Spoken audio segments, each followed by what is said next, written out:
اسلام کے 6 ارکان ہیں، جیسا کہ جبریل علیہ السلام نے انسانی شکل میں آ کر صحابہ کرام کی بزرگی میں سید الانبیاء محمد رسول اللہ صلی اللہ علیہ وسلم سے سوال کیا، مل اسلام و مل ایمان۔ اسلام میں آپ نے 5 ارکان شمار کیے، پوچھا ایمان کیا ہے، تو آپ نے ایمان کے 6 ارکان بتائے۔ ان تؤمن باللہ و ملائکتہ و کتبہ و رسلہ والیوم الآخر و قدر خیرہ و شرہ۔ فرمایا ایمان یہ ہے کہ آپ اللہ پر ایمان لائیں، اللہ کے حقوق کو سمجھیں اور اس کو پورا کریں۔ پھر اللہ کے بھیجے ہوئے رسول انبیاء پر آپ ایمان لائیں، ان کی شان و عظمت کو آپ سمجھیں، حقوق کو سمجھیں اور پورا کریں، جو حکم دیں اس پر عمل کرو، جسے روکے ہوئے۔ فرشتوں پر ایمان، تو فرشتے برگزیدہ ہستیاں ہیں، موجود ہیں، اللہ کا ہر کام وہ کر گزرتے ہیں۔ آسمانی کتابوں پر ایمان کہ اللہ نے ہر دور میں انسانیت کی رہنمائی کے لیے آسمان سے صحیفے اور قانون نازل کیا، اور آخر میں سب کتابوں پر نگران اور نگہبان قرآن کریم اتارا۔ ان کتابوں کی حرمت، ان کی عزت، ان کا احترام ہم پر لازم ہے، ان کی گستاخی کفر ہے، اور قرآن کریم کا ایک ایک حرف میرے اور آپ کے لیے حجت ہے، دین اور شریعت ہے، اس پر عمل لازم ہے۔ یہ 4 چیزیں ہوئی۔ فرمایا پھر آخرت پر ایمان، ان تؤمن بالآخرہ، مر کر اٹھنے پر ایمان، اس زندگی کے خاتمے کے بعد ایک نئی زندگی کے ملنے پر ایمان، حشر و نشر پر ایمان، اللہ کے سامنے حاضر ہو کر جواب دہ ہونے پر ایمان، جنت اور جہنم پر ایمان۔ یہ ایمان بالآخرت ہے۔ ایمان بالآخرت کی پہلی منزل قبر ہے، اور اس کے بعد پھر حشر و نشر ہے، حساب کتاب ہے، پھر جنت اور جہنم ہے۔ یہ آخرت پر ایمان، یہ اسلام کا 5واں رکن ہے۔ اور چھٹا ہے آپ تقدیر پر ایمان لائیں، تقدیر اچھی ہو یا بری ہو، کہ ہم جو کچھ کر رہے ہیں اللہ کو علم ہے، اور اللہ کو زمین آسمان بنانے سے کروڑوں سال پہلے، اربوں سال پہلے پتہ تھا کہ کائنات میں کیا مخلوق آئے گی، کیسے پیدا ہوں گے، کیسے موت ہوں گے، کیا کھائیں گے، کیا پئیں گے، کیا ان کے لیے نفع نقصان کی چیز ہے، کیا ان میں عمل کرنے ہیں۔ اربوں خربوں سال پہلے اللہ کو اندازہ تھا، علم کی۔ اللہ نے اپنے علم کے مطابق لکھوا دیا۔ تو تقدیر پر ایمان، یہ اسلام کا ایمان کا 6واں رکن ہے۔ یعنی ایمان کی بلڈنگ 6 ستونوں پر قائم ہے۔ ان 6 ستونوں میں سے ایک ستون ہے ایمان بالآخرہ۔ قرآن کریم میں 2-3 مقام پر ایک ہی آیت، یعنی پوری آیت میں ایمان کے 5 ارکان ذکر ہوئے ہیں۔ اور قرآن کریم کی ابتدا میں سورہ فاتحہ میں بھی ایمان کے ارکان ذکر ہوئے۔ سورہ بقرہ کی ابتدا میں قرآن کریم کن لوگوں کے لیے آیا، قرآن کریم کن لوگوں کو فائدہ پہنچاتا ہے، کن لوگوں کو راستہ دکھاتا ہے، کن کے لیے فائدہ مند ہے، ان کی ایک صفت ہے الذین یؤمنون بالغیب ویقیمون الصلاۃ ومما رزقناہم ينفقون، سابقہ کتابوں پر ایمان لاتے ہیں، وبالآخرۃ ھم یوقنون، ان اللہ والوں کی، خوش نصیب لوگوں کی، ایمان والوں کی ایک صفت یہ ہے، ایک خوبی یہ ہے کہ وبالآخرۃ ھم یوقنون، آخرت پر ان کا ایمان ہے، آخرت پر ان کا ایمان ہے۔ پھر کیا فرمایا؟ اولئک علی ھدی من ربہم واولئک ھم المفلحون، یہ لوگ اپنے رب خالق مالک کی طرف سے صراط مستقیم پر ہیں، ہدایت پر ہیں، فرقہ ناجیہ میں، یہ حق پر ہے، اور یہ کامیاب و کامران ہیں، پاس ہیں، جنت والے ہیں۔ یہ آخر میں ضمانت اور گارنٹی دے دی، سرٹیفکیٹ، یہ آخر میں سرٹیفکیٹ دے دی۔ اللہ اکبر۔ ایک خوبی یہ ہے کہ آخرت پر ان کا ایمان ہے، یہ جو آخرت پر ایمان ہے، یہ دنیا میں ہر قوم ہی اس کا دعویٰ کرتی رہی۔ نوح علیہ السلام کی قوم بھی یہی دعویٰ کرتی تھی، ہم آخرت پر ایمان ہیں۔ یہود و نصارہ بھی، ہندو بھی آج کل ایمان ہے ان کا آخرت پر، کئی ہندوؤں کے فرقے ہیں، سکھوں کا بھی ایمان ہے آخرت پر، نرک اور سرگ، یہ جنت و جہنم انہوں نے بنا رکھی ہے، آخرت کو ایمان ہے۔ عیسائی یہودیوں کا بھی ایمان ہے، تو مسلمانوں کا بھی آج ایمان ہے، چور کا بھی ایمان ہے کہ مر کر اٹھنا ہے، ڈاکو بھی یہی کہتا ہے کہ مر کر اٹھنا ہے، شرابی شراب پی رہا ہوتا ہے، کہتا ہے میں نے اللہ کے سامنے حاضر ہونا ہے، آخرت پر میرا ایمان ہے۔ زانی، قاتل، سب کا اللہ پر ایمان ہے۔ حرام خور مسلسل حرام کھاتا جا رہا ہے، کہتا ہے میرا آخرت پر ایمان ہے۔ ظالم ظلم کرتا چلا جا رہا ہے اور کہتا ہے میرا آخرت پر ایمان ہے۔ اس کے ظلم سے نہ انسان محفوظ، نہ حیوان محفوظ، نہ کوئی دیگر مخلوق محفوظ، لیکن کہتا ہے میرا بھی آخرت پر ایمان ہے۔ بے نمازی، روزہ خور، مشرک، بدبخت، گناہ پہ گناہ کرتا چلا جا رہا ہے، شرک میں بچھا ہوا ہے، کہتا ہے میرا بھی آخرت پر ایمان ہے۔ آج کل ہمارا ایمان ایسا ہے، آج کل اللہ پر ایمان، نبیوں پر ایمان، آخرت پر ایمان، نہ گناہ میں رکاوٹ، نہ خوف دل میں پیدا کرتا ہے، نہ ظلم سے روکتا ہے، نہ حرام خوری سے روکتا ہے، یہ بڑا کوئی غیر ضرر رساں آخرت پر ایمان ہے ہمارا۔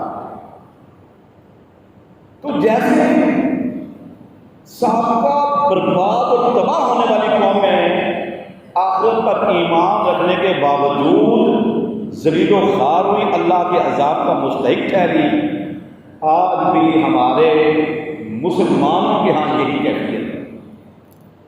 کون سا وہ گناہ ہے جو یہ نہ کرتے ہو اور آخرت پر ایمان بھی نہ رکھتے؟ اللہ اکبر۔ میرے بھائیوں، آخرت پر ایمان کا مطلب یہ ہے کہ جب میرا ظلم کے لیے ہاتھ اٹھے گا تو میرا ضمیر مجھے کہے کہ رب کے سامنے جواب دینا اور ہاتھ نیچے ہو جائے، یہ آخرت پر ایمان۔ اگر حرام میں نے کما لیا، جب کھانے لگوں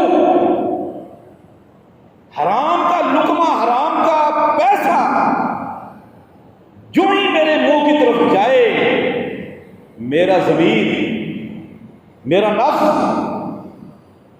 مجھے جھنجھوڑے کہ تو نے رب کے سامنے حاضر ہونا ہے اور میں وہ حرام چھوڑ دوں، پھینک دوں، یہ آفت پر ایمان ہے۔ سود کھانے لگو تو اللہ کا ڈر رکاوٹ بن جائے، شراب پینے لگو شریعت رکاوٹ بن جائے،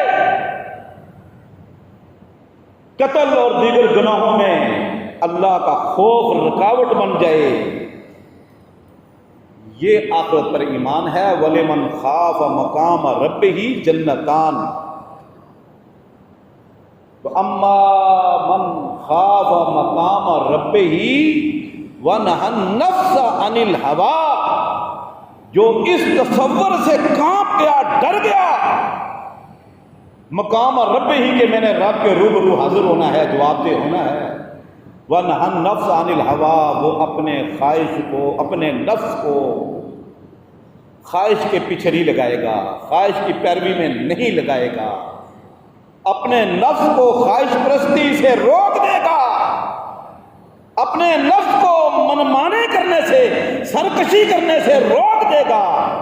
فَإِنَّ الْجَنَّةَ هِيَ الْمَأْوَىٰ، اللہ فرماتے جنت اس کا ٹھکانہ ہے، پکی ہے جنت۔ اللہ اکبر۔ میرے بھائیوں، آج ہمارے ملک میں کیا ہو رہا ہے؟ ہر شخص پریشان ہے،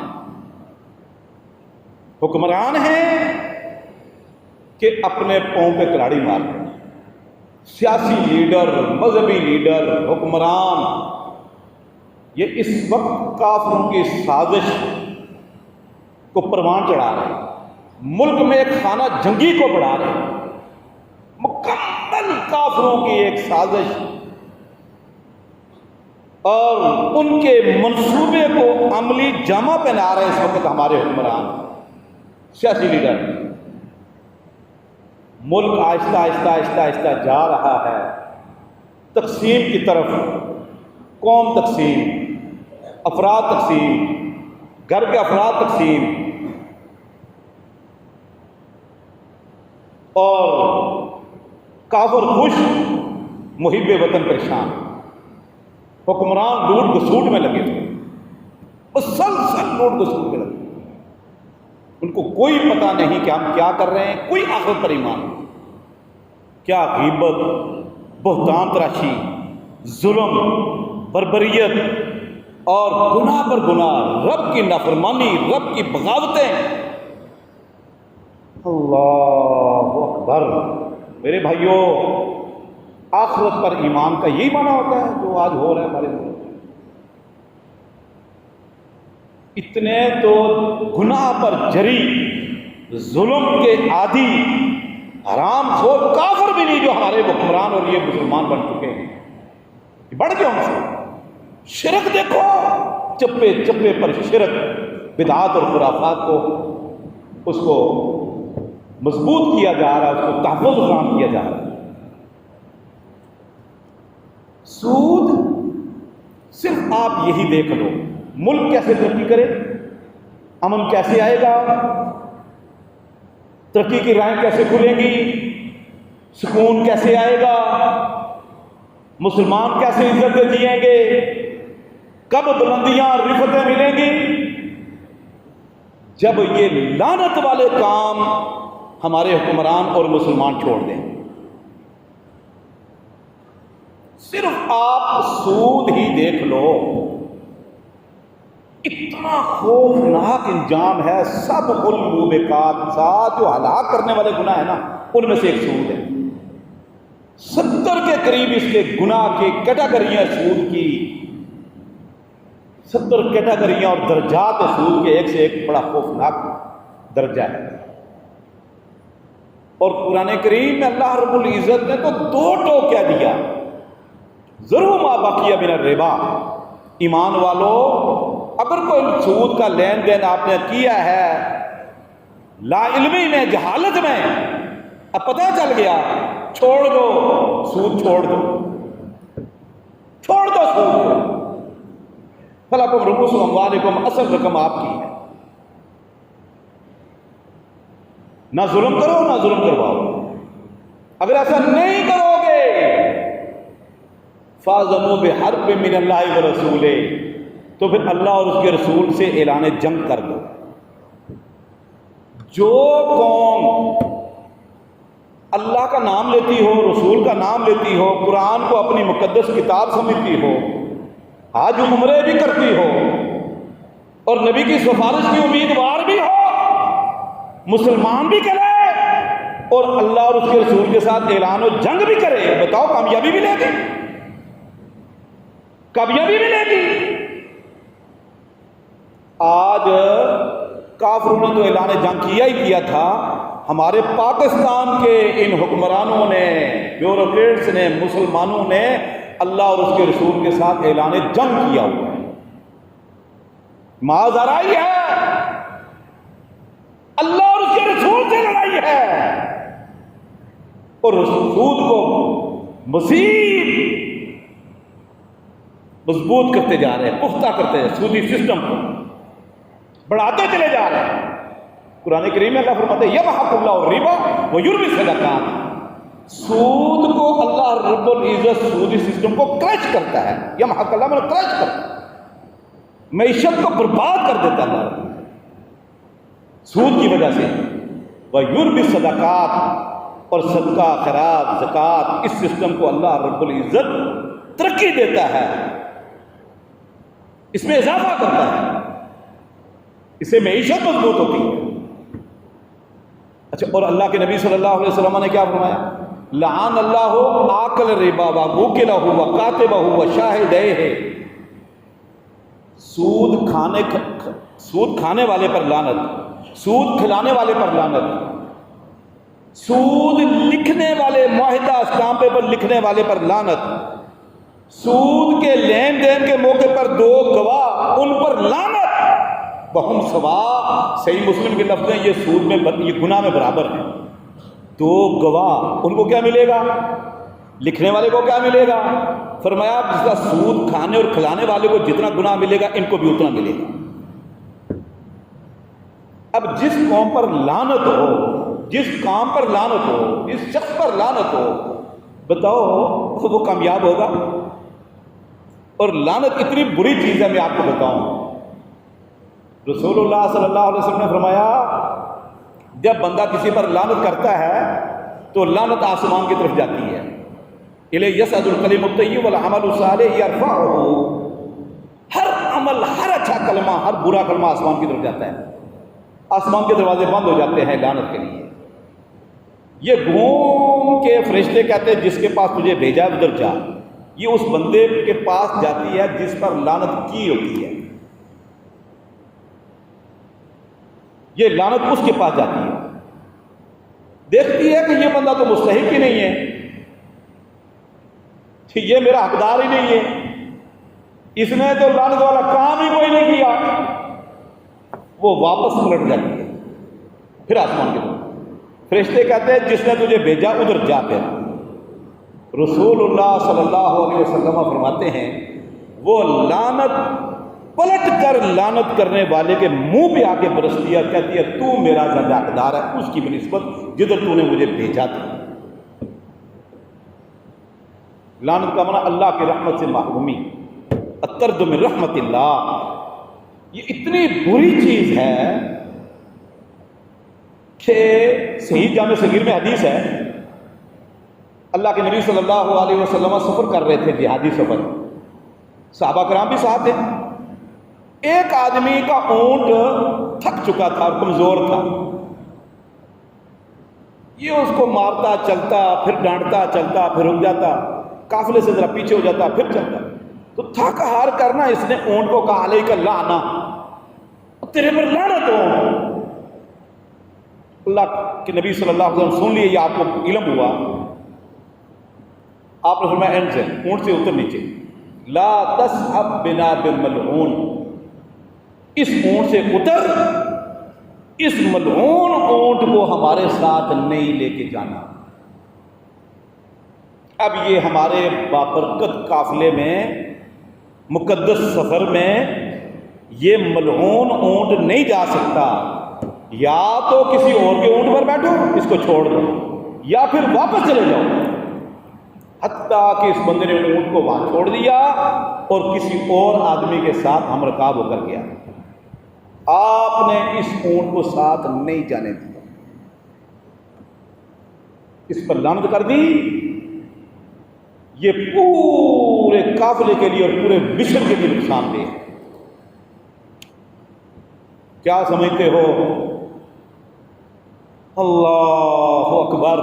آپ ذرا یہ 15-20-25 منٹ کا وہ مشکل وقت ملتا ہے درس خطبہ، آپ جن جن کاموں پر اللہ اور اس کے رسول نے لعنت کیا نا، اللہ اور اس کے رسول نے، آپ کو گن لیں، آپ ان پہ نظر ثانی کریں، ذرا غور و فکر کریں۔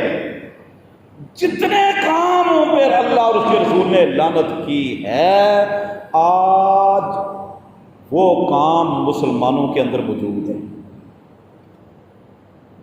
لعنت کا سبب بننے والے، لعنت کا ذریعہ بننے والے، تباہی اور بربادی کا ذریعہ بننے والے وہ کام آج امت مسلمہ کیا حکمران کیا غیر حکمران کر رہے ہیں۔ اللہ اکبر! کیا مرد اور کیا عورتیں، الا ماشاء اللہ، مگر جسے اللہ بچا رہے۔ یہ جو حرام خوری، صرف یہی کام آپ دیکھ رہے ہیں کہ کوئی دعا قبول نہیں ہوتی۔ رسول اللہ صلی اللہ علیہ وسلم نے فرمایا، اللہ رب العزت نے رسولوں کو بھی وہی حکم دیا جو مومنوں کو دیا، جو رسولوں کو دیا مومنوں کو دیا، جو مومنوں کو دیا وہ رسولوں کو دیا۔ یا ایھا الرسول کلوا من الطیبات واعملوا صالحا، یا ایھا الذین آمنوا کلوا من طیبات ما رزقناکم، من طیبات ما کسبتم، مما اخرجنا لکم حلالا طیبا۔ اور ان آیات میں آپ غور و فکر کریں، اللہ نے بعد میں عمل صالح کا ذکر کیا، حرام سے روکا، ناپاک مال سے دور رہنے کا حکم دیا، پاکیزہ حلال طیب کھانے کا حکم دیا، ساتھ وَعْمَلُوا صَالِحًا، عمل صالح کا ذکر کیا کہ اگر عمل صالح کرنا چاہتے ہو تو پہلے اس چیز کا خیال رکھو، کمائی حلال کی، لقمہ حلال کا۔ اللہ اکبر! میرے بھائیوں، صحیح مسلم کی حدیث آپ نے بارہا پڑھی ہوگی، اللہ کے نبی صلی اللہ علیہ وسلم نے فرمایا کہ بعض اوقات بندہ لمبا سفر کر کے آتا ہے، اللہ کے گھر میں ہوتا ہے، اللہ کو ترس بھی آتا ہے، ہاتھ اللہ کی طرف بلند کرتا ہے، یا اللہ یہ دے وہ دے فلاں دے فلاں دے، مانگتا ہے اللہ سے، مطالبے کرتا ہے، دعائیں کرتا ہے، مسافر بھی ہے، تھکارا بھی ہے، اللہ کے گھر میں ہے، قبلہ رخ ہو کے بیٹھا ہے، ہاتھ اٹھائے ہوئے ہیں۔ اللہ فرماتے ہیں جب کوئی بندہ میرا بندہ ہاتھ میری طرف اٹھاتا ہے تو مجھے حیا بھی ہے کہ میں خالی واپس کروں۔ اللہ فرماتے ہیں مجھے حیا دیا میں ہاتھ خالی واپس کروں، اس کی دعا قبول کیسے کروں؟ مطعمہ حرام ومشربہ حرام وغذی بالحرام، اس کا کھانا حرام کا، پینا حرام کا، غذا حرام کی۔ اللہ فرماتے ہیں میں دعا قبول کیسے کروں؟ رکاوٹیں یہ دور نہیں کر رہا، دعا کی قبولیت میں، استجابت الدعوہ میں رکاوٹیں یہ دور کر نہیں رہا، اس کی دعا میں بے شمار رکاوٹیں ہیں، میرے تک آ ہی نہیں رہی، قبول کیسے کروں؟ اتنا حرام اس وقت کھایا جا رہا ہے، اتنا حرام۔ اور اللہ دیکھ لیں اس ملک میں خیانت، رشوت، سود بھی ہے، رشوت کون سا وہ ادارہ ہے، کون سا وہ محکمہ ہے جہاں سر عام رشوت نہیں ہے؟ میں بات کر رہا ہوں آخرت پر ایمان اور کامیابی، کیسے کامیاب ہو گیا، کیسے کامیاب ہو گیا؟ اور تو چھوڑ دو، سرے عام رشوت، بالکل کون سا وہ ادارہ، کون سا وہ دفتر، کون سا وہ محکمہ، کون سا وہ قوم ہے جہاں رشوت نہ ہو. خیانت، خیانت کا نام رشوت ہے. یا ایھا الذین آمنوا لا تخونوا اللہ والرسول وتخونوا اماناتکم وانتم تعلمون. اللہ کے دین میں خیانت، رسول کی دی ہوئی امانت میں خیانت، ہماری امانتوں میں خیانت، اتنی خیانت. اب کیفیت یہ ہے ملک کیسے ترقی کرے. عدل و انصاف بنیاد ہوتی ہے کسی قوم کی، کسی ملک اور کسی قوم کی ترقی کے لیے، اس کا تو بیڑا ہی غرق ہے. تعلیم ہوتی ہے. اللہ کے نبی صلی اللہ علیہ وسلم نے تعلیم کا اتنا انتظام کیا، مکہ میں دار ارقم بنا دیا، مدینہ پہنچے مسجد نبی میں، بلکہ مسجد قباء میں مدرسہ قائم کر دیا، مسجد نبی پہنچے مسجد نبی میں مدرسہ قائم کیا. حتیٰ کہ تعلیم وہ دینی ہو، دنیاوی ہو، عصری ہو، دینی ہو. غزوہ بدر میں 70 قیدی بنے مشرکین مکہ کے، 70 قیدی. ان میں کچھ پڑھے لکھے بھی تھے، تھوڑا بہت پڑھنا جانتے تھے. آپ نے فرمایا کہ اگر آپ ہمارے مسلمانوں کو تعلیم دو گے نا، ان قیدیوں کو کہا، تو آپ کی سزا ہلکی ہو جائے گی، کم بھی ہو جائے گی. اتنی تعلیم کا انتظام کیا، تعلیم دلائی صحابہ کرام کو. اور آج تعلیم کا بیڑا اتنا غرق ہو چکا ہے اس ملک میں. حقیقت بات یہ ہے کہ سندھ بلوچستان میں تو یہ سرے عام ہے کہ اسکولوں کے اندر بھینسے اور گدھے باندھے ہوئے، شک ہی کوئی نہیں. جہاں اسکول کوئی ہے، اگر کوئی طالب علم ہے، پیپر کا تصور ہی نہیں ہے، پڑھ کر پیپر دینے کا تصور ہی نہیں. جو پیپر جس نے دینے ہیں وہ نوکری کر رہا ہے، پیپر کوئی اور دے رہا ہے اس کی جگہ. یہ اس وقت سندھ کے اندر ہو رہا ہے، عروج پر. یعنی آپ اندازہ کریں، B A, B S C, B Ed, ان کو کتابیں پوچھ لو کہ جس سیشن کا آپ نے امتحان دیا ہے، آپ نے میٹرک کا دیا، انٹر کا دیا، بی اے کا دیا، بی ایس، آپ کتابوں کے نام لو. پتہ ہی یہ خیانت ہے، یہ بہت بڑی خیانت ہے. یاد رکھو اس میں دیندار لوگ بھی ملوث ہیں. میرے پاس جامعہ دراسات کے طالب علم آتے ہیں، میٹرک کا امتحان دینے جانا ہے، بی اے کا، ایف اے کا امتحان دینے جانا ہے. میں کہتا ہوں کتابوں کے نام لو، پتہ ہی کوئی نہیں. میں نے کہا ساری زندگی حرام کھاؤ گے، یہ شہادت الزور ہے، یہ شہادت الزور ہے. دیکھو ایک ہوتا ہے علم، العلم فی الراس، علم یہاں ہوتا ہے. یہ جو ڈگری ہے نا، اس کو انگلش میں کہتے ہیں ڈگری، عربی میں کہتے ہیں شہادہ، اردو میں کہتے ہیں سند. یہ ایک سند ہے، یہ ایک پرچی ہے، پرچی، رسید. یہ رسید ہے، اس کی کوئی حیثیت نہیں. یہ ڈگری ہے، اس کی کوئی حیثیت نہیں. یہ شہادت ہے، اس کی کوئی حیثیت نہیں. اگر علم نہیں، اس کی کوئی حیثیت نہیں. اس کی بنیاد پر اگر آپ نوکری لگو گے، حرام کھاؤ گے. یہ غش ہے. من غش فلیس منا، اللہ کے رسول فرمایا جس نے ملاوٹ کی وہ ہم میں سے نہیں. اور یہ تو خیانت ہے. دیکھیں نا صحیح بخاری کے اندر حدیث ہے، صحابہ کرام فرماتے ہیں ہم بیٹھے ہوئے تھے تو ایک آدمی آ گیا. اللہ کے نبی صلی اللہ علیہ وسلم بات کر رہے تھے. بات کے دوران ہی بندہ کہنے لگا جی اللہ کے رسول قیامت کب آئے گی؟ آپ نے بات مکمل کی، اس کا جواب نہیں دیا. بات مکمل کرنے کے بعد آپ نے فرمایا سائل کہاں ہیں؟ تو کہا میں ہوں یا رسول اللہ. آپ نے فرمایا اذا ضیعت الامانۃ فانتظر الساعۃ، جب امانتیں ضائع ہونے لگیں قیامت کا انتظار کرنا. بس آپ سمجھتے ہیں اس جملے کا مفہوم کیا ہے؟ نہ دین پڑھنے والے طالب علم سمجھتے ہیں، نہ عام لوگ سمجھتے ہیں، نہ علماء سمجھتے ہیں اس کا معنی. حدیث تو سارے بیان کر دیتے صحیح بخاری کی کہ جی اذا ضیعت الامانۃ فانتظر الساعۃ، جب امانت ضائع ہونے لگے تو قیامت کا انتظار کرنا. مسئلہ ہی کوئی نہیں، قیامت آ جائے گی. ہے جانتی ہو اس کا معنی کیا ہے؟ اس کا معنی یہ ہے کہ جو امانتیں ضائع کریں گے وہ بدترین لوگ ہیں کائنات میں، مخلوق میں۔ جو اللہ کی امانت میں خیانت کریں گے، ضیعت الامانت، امانتیں ضائع ہونے لگیں گی۔ اس وقت موجود لوگ بدترین لوگ ہوں گے کائنات کے۔ دلیل کیا ہے؟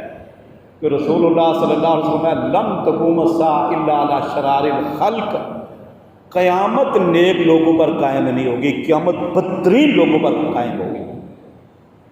آپ نے فرمایا کائنات میں زمین میں ایک بندہ بھی اللہ اللہ کرنے والا نہیں ہوگا جب قیامت آئے گی۔ سمجھ آ رہی ہے؟ قیامت نیک لوگوں کی موجودگی میں قیامت نہیں آئے گی۔ اگر ان خیانت کرنے والے، امانتوں کو ضائع کرنے والے، ملاوٹ کرنے والوں پر اگر قیامت آئے گی تو یہ بدترین لوگ ہوں گے جن کی زندگی میں قیامت آ گئی۔ یہ بدترین لوگ ہیں جو امانت میں خیانت کرتے ہیں، جو کرپشن کرتے ہیں۔ یہ کرپشن ہے بہت بڑی، انگلش میں اس کو کرپشن کہتے ہیں، عربی میں تو اس کو خیانت کہتے ہیں، غلول کہتے ہیں۔ وَمَن يَغْلُلْ يَأْتِ بِمَا غَلَّ يَوْمَ الْقِيَامَةِ۔ اللہ اکبر۔ صحابہ کرام نے پوچھا اللہ کے رسول امانت ضائع ہونے کا مطلب کیا ہے؟ فرمایا اذا وسد الامر الى غیر اہلہ، جب نااہل لوگوں کو ذمہ داریاں سونپی جانے لگیں گی۔ صحیح بخاری کی حدیث ہے، سن لو، طالب علم بھی سنیں، علماء بھی سنیں، تاجر بھی سنیں، عام لوگ بھی سنیں۔ فرمایا اذا وسد الامر الى غیر اہلہ فانتظر الساعہ، کہ جب نااہل، نکھٹو لوگوں کو کے سپرد عہدے کیے جائیں گے، ذمہ داریاں، بس قیامت کا انتظار کر لیں۔ جس نے بغیر پڑھے میٹرک کی ڈگری لی وہ اہل ہوگا؟ بولو بولو۔ جس نے بغیر پڑھے F S C, B S C, F A, B S, master degree, P H D کی ڈگری لے لی، بولو وہ اہل ہوگا؟ اور ڈگریاں یہاں بک رہی ہیں، ڈگریاں بک رہی، عہدے بک رہے، پگڑیاں فروخت ہو رہی ہیں، عزتیں نیلام ہو رہی ہیں۔ آپ نے فرمایا جب نااہل لوگوں کے سپرد ذمہ داریاں ہونے لگے، قیامت کا انتظار کر لینا بس۔ بتاؤ اس وقت ہمارے جو حکمران ہیں یہ اہل ہیں؟ جو ہم پر مسلط ہے وہ اہل ہیں؟ بڑی بڑی ذمہ داریوں پر بیٹھے ہوئے وہ اہل ہیں؟ یہ جو لوگ نقل مار کر، چیٹنگ کر کے اور کسی اور کو اپنی جگہ پر امتحان کے لیے بٹھا کر یہ اوپر آئیں گے، یہ اہل ہوں گے؟ اور ایک بات بتاؤں اہل ہونے کی، بڑے آپ حیران ہوں گے اور حیرانگی کی بات ہے، اور آپ کو پتہ بھی ہے۔ اس وقت پاکستان کی بات کر رہا ہوں، دنیا کو چھوڑ دو۔ پاکستان کہ مسجد اللہ کے گھر، ممبر و محراب کے وارثین میں سے 60% نااہل ہے۔ جعلی ڈگری، اردو نہیں آتی، عربی نہیں آتی، قرآن کا، میں کتنے ہی مفتیوں کو، علماء کو جانتا ہوں، بڑے بڑے خطیب ہیں، قرآن کی کوئی آیت ان کے سامنے رکھ دو، بولے ترجمہ کرو، نہیں آتا۔ کوئی حدیث کی کتاب رکھ دو، ترجمہ کرو، نہیں آتا۔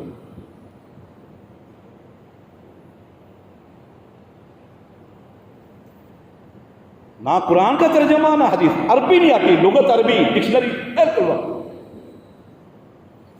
خطیب کی کتابیں لوگوں کی لکھی ہوئی ہیں، لوگوں نے خطبے پر کتابیں لکھی ہوئی ہیں خطابت کے طریقے کا، بس وہ کتاب پڑھ کر تو اوپر سے جمعہ پڑھا رہے ہیں، رٹا مار کر تو کس کے سن کر۔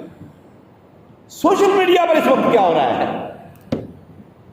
اکثر سوشل میڈیا پر وہ مفتیان اور داعیان ہیں جن کو قرآن کی آیت کا ترجمہ، حدیث کا ترجمہ نہیں وہ کر سکتے، کوئی عربی کتاب کا ترجمہ نہیں کر سکتے۔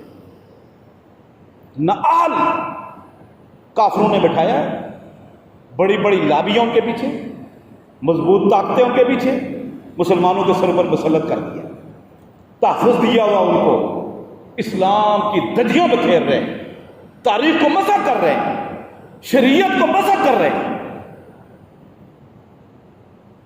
اور جو اہل ہیں وہ چھپے بیٹھے ہیں، وہ چھپے بیٹھے ہیں، وہ گوشہ نشین الا ماشاء اللہ۔ اللہ اکبر۔ تو میرے بھائیوں میں کہہ رہا تھا ملک کیسے ترقی کرے گا؟ کافر ہے نا، کافر، دیکھ لو اللہ کا نظام نہیں کئی ملکوں میں، نہ اللہ کے رسول کا نظام ہے ان کے پاس، نہ اللہ اور اس کے رسول پر ایمان ہے، نہ مر کر اٹھنے پر ایمان ہے، لیکن عدل ہے، تعلیم ہے، تعلیم ہے، عدل ہے۔ اور دیکھ لو ان کا اور موازنہ اپنا کر لو، کہاں جا رہے ہیں ہم، کس سمت جا رہے ہیں ہم، اور ہمیں کون لے کر جا رہا ہے؟ یہ خیانت، حرام خوری، ظلم، زیادتی اتنی، اور آخری حدیث سناتا ہوں، اللہ اکبر، کہ جی آئیے پاکستان کے مسلمان ترقی کیوں نہیں کرتے؟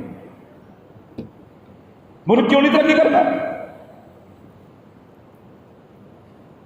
حدیث سناتا ہوں اللہ کے نبی صلی اللہ علیہ وسلم کی، امام ترمذی رحمۃ اللہ علیہ نے جامع ترمذی میں، علامہ البانی نے صحیح الجامع صغیر میں نقل کی، اللہ کے نبی صلی اللہ علیہ وسلم فرمایا کیف یقدس قوم لا یؤخذ لضعیفہم حق من قویہم، 3-4 قسم کے لفظ ہیں۔ فرمایا رسول اللہ صلی اللہ علیہ وسلم نے ایسی قوم کیسے مقدس ہوگی، کیسے محترم ہوگی، کیسے ترقی کرے گی، کیسے ان کو عزت ملے گی؟ جس قوم میں اتنا ظلم ہو کہ ہر طاقتور کمزور سے چھین رہا ہو، اس کے حقوق غصب کر رہا ہو، اور کوئی بندہ اس مظلوم کو ظالم سے حق دلانے والا نہیں۔ کیف یقدس قوم، ایسی قوم کو عزت کیسے ملے گی؟ اللہ کیسے نوازے گا؟ احترام کیسے ملے گا؟ ترقی کیسے ملے گی؟ اللہ اپنی رحمتوں کی آغوش میں کیسے لے گا جہاں ظلم اتنا ہے کہ مظلوم تر ہوتا چلا جا رہا ہے، ظالم سے بڑا ظالم ہوتا چلا جا رہا ہے، امیر سے امیر کبیر ہو رہا ہے، اور غریب تر ہو رہا ہے؟ تو میں نہیں، اس کوئی قوم کو عزت نہیں ملتی۔ ہاں کافر بھی، اگر کافروں کے اگر عدل و انصاف ہے ان کو بھی عزت ملی، بظاہر دنیا میں اللہ نے ان کو دیا ہوا، لیکن ایک بات یاد رکھو، آپ کہیں گے کہ یار یہ کام تو انڈیا کر رہا ہے، یہ کام تو فلاں کر رہا ہے۔ ایک بات یاد رکھو، آخری بات کہتا ہوں،